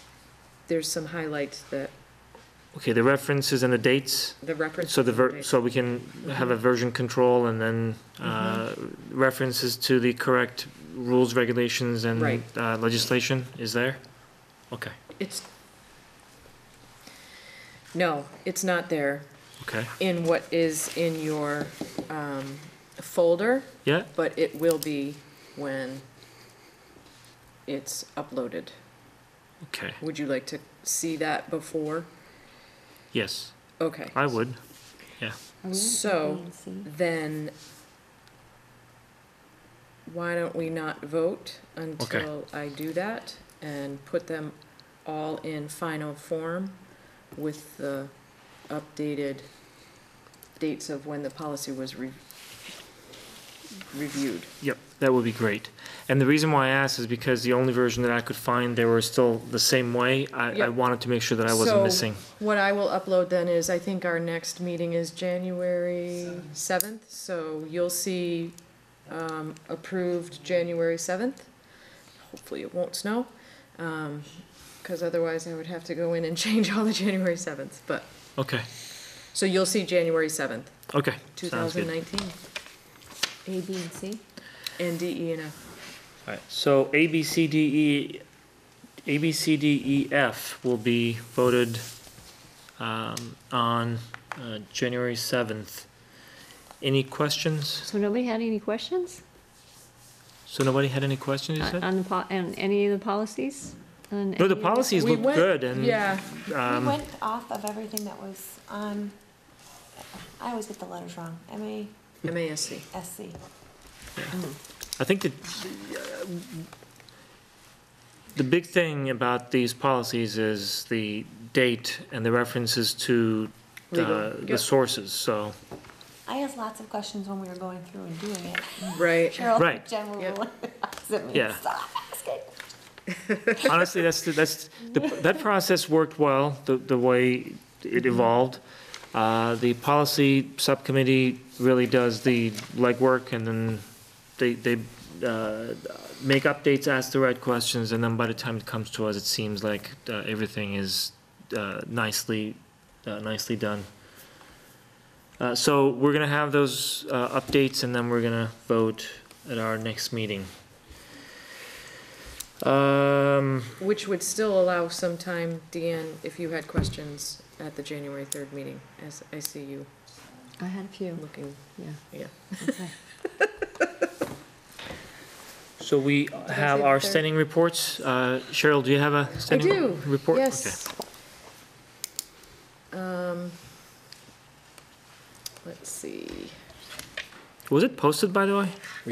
I think I maybe did not What is put it in. Did I not put it in? Yeah, we will go now. Oh, Okay. Yep. Just didn't see it down here. you would give me It's in one this quick section. second? Oh, I see it there. Yeah. It's kind of like leaving people I've at, been forgetting a lot of things I lately. know.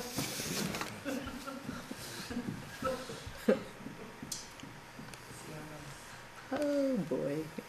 This is gonna be a fun year. Mhm. Yep, all right. Okay. There's gotta be a song For what? to represent the moment of having Oh. left you at the senior center. Okay. Sounds like a country song. I know, doesn't it? Maybe I'll write it. We'll present it at the, okay. Okay, so the superintendent update for this week let's see, we have officially kicked off our RamCam at Granby Junior Senior High School, thanks to the AV class that taped this year's first session of Superintendent TV.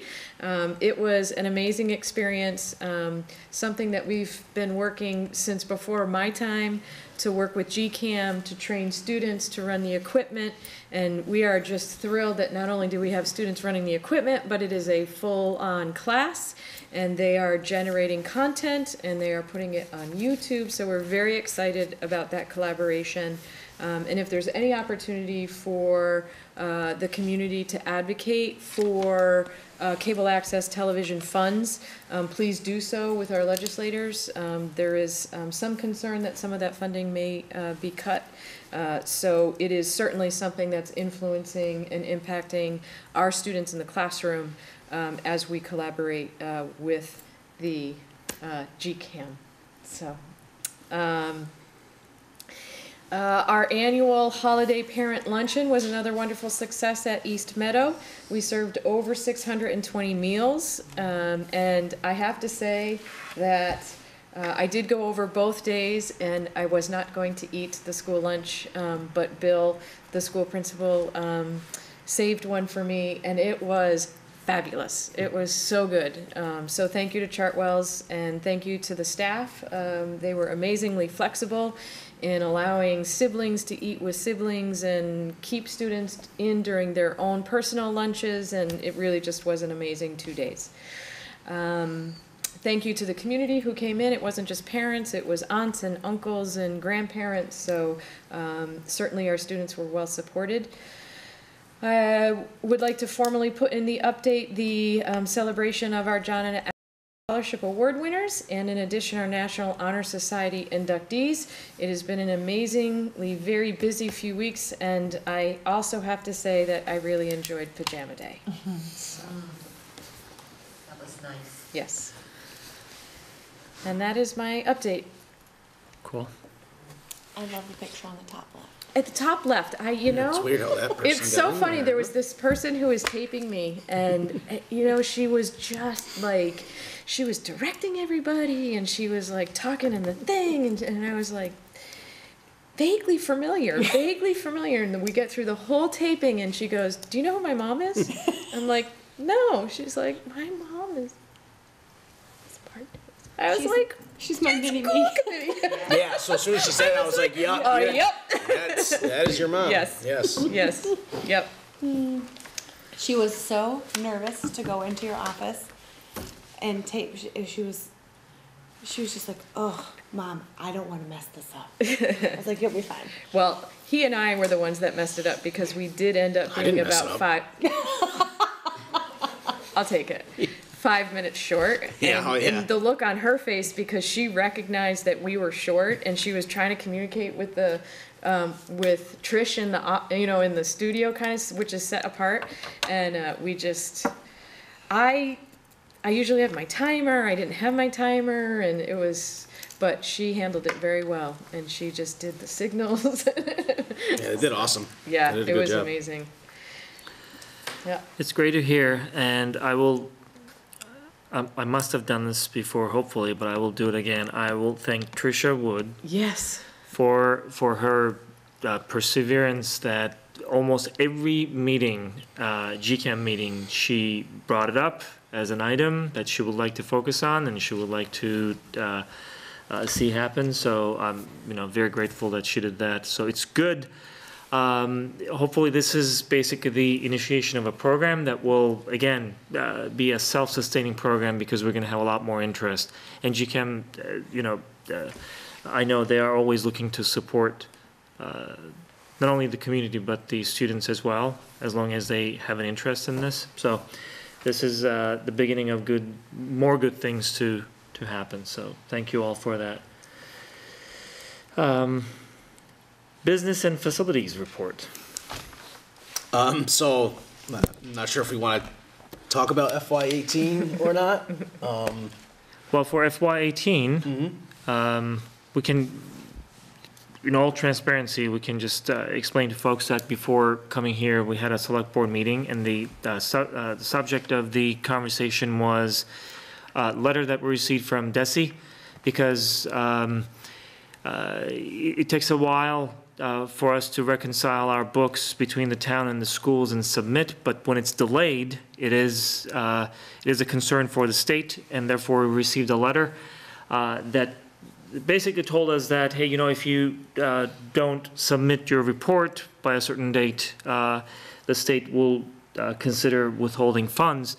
The positive, nice thing about the conversation that we had with the select board, we were able to let them know that currently there is no such jeopardy because conversations took place with DESE, and therefore we are good till the end of this month. And that meeting that we had allowed us to really in person be able to express to them that so long as we can have a quick conversation with the town and get some questions answered, we should be able to finalize and submit that report by the end of this week, which means there is really no additional jeopardy for any funds withheld.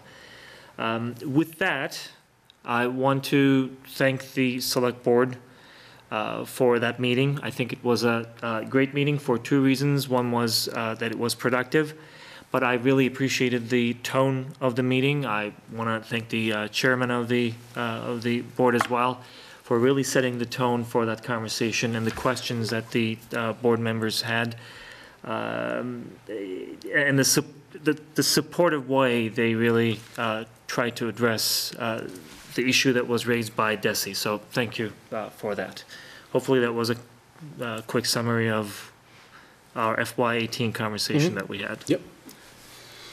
So FY19, there's the memo in your folder that just compares where we were at this point. This is through November. So where we were through November last year and where we are through November this year. And you'll start to see we're catching up. And one of the big differences between 18 and 19 were sped tuitions. We paid a lot more out in sped tuitions at this point last year than we have so far this year. And that makes up, I would say, 95% of the, of the gap, the 4% that we're lagging compared to last year. So are we gonna, is that gonna change for the rest of this year? Are we gonna catch up by the end of the year? And why would that be so late this year as compared to last year? So specifically for sped tuitions? Yeah. No, because we already know we have some savings this year for some placements that either didn't happen, were short in. There's a couple different reasons that we could or could not spend as much in sped tuition as we did last year. It just happens to be at this point, last year we spent more in special education tuition. So I guess, are we gonna see this gap close more, or is it gonna stay relatively the same? Yeah, I would say it would stay probably. I mean, I would obviously hope that it would close, but I'm gonna assume it's gonna stay within 3 to 5% as we move through the year. Okay. No, it sounded to me like you gave me some good news. I just wanted to make sure that it was not just great news for now, but it's probably good news for the rest of the year. No, it should, again, it should level out.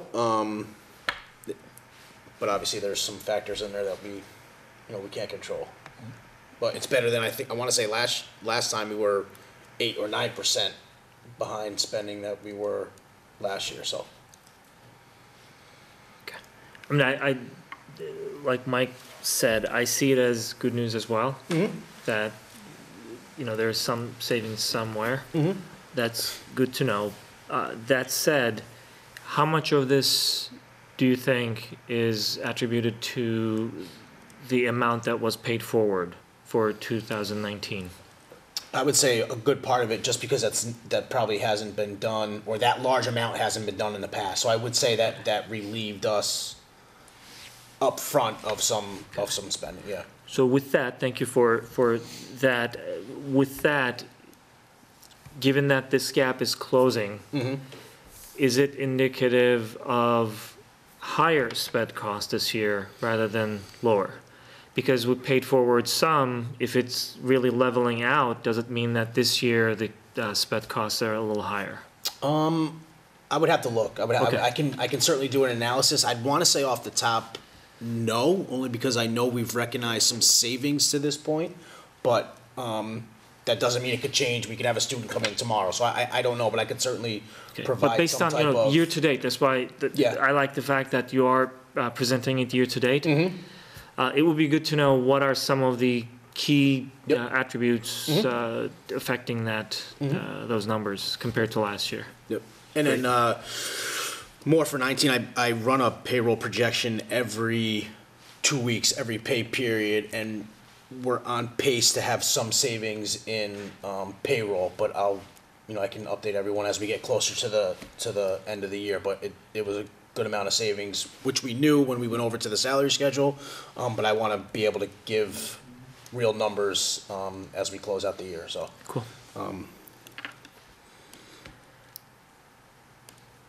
And then FY20, I added FY20 because I think we should add that to the agenda just going forward because we'll have discussions. Yep. But FY20, we're going to meet this week, Friday, subcommittee. All the schools and department heads are in the process of building their wants, their wish list, and they're due back to me on Wednesday. Cheryl and I are meeting on either Thursday or Friday prior to our subcommittee, and then I'll get all that information into a summary for us to review on Friday. Okay. I'm sorry, but you're all set with a lift, right? You don't need a ride? Right? No, I'm good. Yeah, thank you. I'll be there. I can walk. This is good walking distance for me. Right across the parking lot. Thank you. We're not gonna forget. Yeah, no. I'm gonna Okay. get an Uber t-shirt. And then lastly, Chartwell. So in your folder is a Chartwell's November update. I'm really confused by that last bullet. On the Chartwell's Yeah. summary. Okay, so let me just We actually have a profit? Well, it says that they budgeted for a loss, and that goes to what I think Deanne keeps complaining about, like they budget for a loss every year. Yep. Okay, so let's just go through them real quick. So obviously you guys can read. So they served 225 more lunches than they projected. 47 less breakfasts than projected. And that'll come up in my meeting with Ken. We had our December meeting already, but these numbers weren't out yet. So in January as to why there was less breakfast served than they projected. Total sales $200 more than they projected. The cost per meal I think is a that should be really at the top because that's a pretty good bullet. Is at 95 cents per meal, where last year it was $1.03 at this point. A decrease in the product. Labor costs were up for the month, but still under where they've projected year to date. And then this last bullet, so net profit year to date is 1,528 versus, yes, the budgeted. They budgeted to be in the deficit by a little over $4,000, and then compared to last year at this point, they were in the red a little over $22,000. Yeah. Remember you served me right, they came to us in January at like 38,000, right? Hoping to bring that pretty close to 15,000 by the end of the year, so. Again, I think some of the things that are helping out is providing lunches on those half days, which hadn't been done in the past. The few field trips they provided lunches. Obviously, the cost per meals are down. Product is down. So I would say for now it's good news, but we'll obviously certainly monitor it closely as we move into the year. Obviously, November, December, January are kind of historically should be down months only because the number of serving days is down due to holidays and vacations. So. Yeah. Hopefully they're projected based on that anyway. Yeah. Yep. Mm-hmm. So would you know, and I don't know how much experience you have, but would you know if they would typically would budget for a loss up to a certain point in the year? Because that seems to be what they did here. They seem to have budgeted for a negative, for a loss of about $4,000, and then or are they expecting to make that up at another point in the year? Yeah, so those are some of the questions that I ask when I get their profit and loss statements, because I'm still kind of learning what that information means. And honestly, it's all a numbers game. It's all based on serving days. They're all projections. But to be budgeted at a little over $4,000 in the hole to be in the black by almost $2,000 is kind of, so, again, a lot of it's based on serving days, so, Yeah, this is year to date, yes. just at least partially speculating. So it is possible that based on those cycles, they were looking at this level of loss for this point in time. But the contract that was signed with Chartwells was, for the entire year, was showing profit. For the end of this year. Correct, Yes, for the Yep. end of this year. Yes. So if it continues to track this way, that profit may hold or may be better, which is good. But I also agree that compared to the last 2 years, the fact that we are really in black, and we're tracking that way, we've been tracking that way the last several reports, it's good indication. And with that, I want to thank you for really staying on top of this and making sure that not only they understand the importance of these numbers from our perspective, but also making sure that we understand what these numbers mean. So thank you for that. You're welcome. Any other questions on the food service? Any reason why there's 47 less breakfasts? So I don't know. So that, like I said, when Ken and I met the beginning of this month, these numbers weren't out yet. So it's certainly something I will ask him when we meet after the holidays. Didn't we have the 2-hour delay significant. in November? Yeah, we did. So there would be less breakfast on Yeah, the less day? breakfast and Thanksgiving, less breakfast. Yeah, That would be Design 1 in the day's worth of cafeteria, breakfast. That's about Yeah. that many breakfasts. yeah. So yep, makes sense. And done. Right. And then the more lunches than projected would be. And the more lunches than projected would also have to do with that because they were serving lunches 4 half days. So, kind of makes sense. Cool. Thank you, Adam. Welcome. The building committee did not meet, so we don't have any feedback. Sorry, collaborative. We're not gonna meet until January, at the end of January, so. Okay. Policy subcommittee, any recent meetings or reports? We haven't been, all of our stuff is in process, I think, at this point. And we're not gonna meet on J until January, probably, right? Correct. The Budget and Finance Subcommittee is meeting this Friday again. The last meeting that we had, I agree with how you sent to us the recap of the meeting. I think Yep. it was a very productive meeting. It was a good conversation. And based on that meeting and the meeting that we're going to have this Friday, I'm thinking that we're going to be able to bring to the full committee some of the budget goals and how we would like to structure, those goals to help us start thinking about the FY20 budget. Also, we have a calendar that you put together, which is very helpful because now date by date we can see what activities will take place, such as the building principals creating their lists from which you're going to start, or everyone's going to start building their bottom-up budgets. And the last thing is that we're going to start meeting with different groups and constituents. One of them is going to be the joint meeting that we're going to have with the Select Board and the Finance Committee, which we're going to invite them soon. But we have a few meetings that we, at least for now, called public, what do we call Hearings. it? Informational meetings or Public hearings. Yep. They're not the formal hearings that we typically have towards the end of the process, but these are designed to have more frequent meetings with the members of the community so they can ask the questions from the beginning to the end and not just come to one meeting. And by the time they ask their questions, a good chunk of the budget is already shaped and finalized. So we're looking forward to all those activities. Anything that you wanted to add, Mike? No, I just think, I'm not sure if we shared that, that schedule with the rest of the committee. I didn't see it. Okay, so I I can. know we talked about Yep, it. I can. Oh, we did not? No, Okay. so I think next one we should have. Yeah. Okay, yep. Because Okay. it needs to get, those need to be Okay. on the calendar. And I I'm thought gonna work maybe you guys on, talked about it last time. We talked about it, but I don't think we actually shared the calendar. Okay, all right. I'm gonna work on the agenda for Friday's meeting tomorrow morning. I'll send it to you guys for review, because then we'll have to post it by Wednesday afternoon, so that we're all good. Okay, all right. You're talking about subcommittee. Subcommittee agenda, Yep. yep, correct. All right, community relations subcommittee. We'll be meeting in January. Okay. Well, thank you. Do we have a executive session, Cheryl? We don't. Okay, Not before Christmas. all right.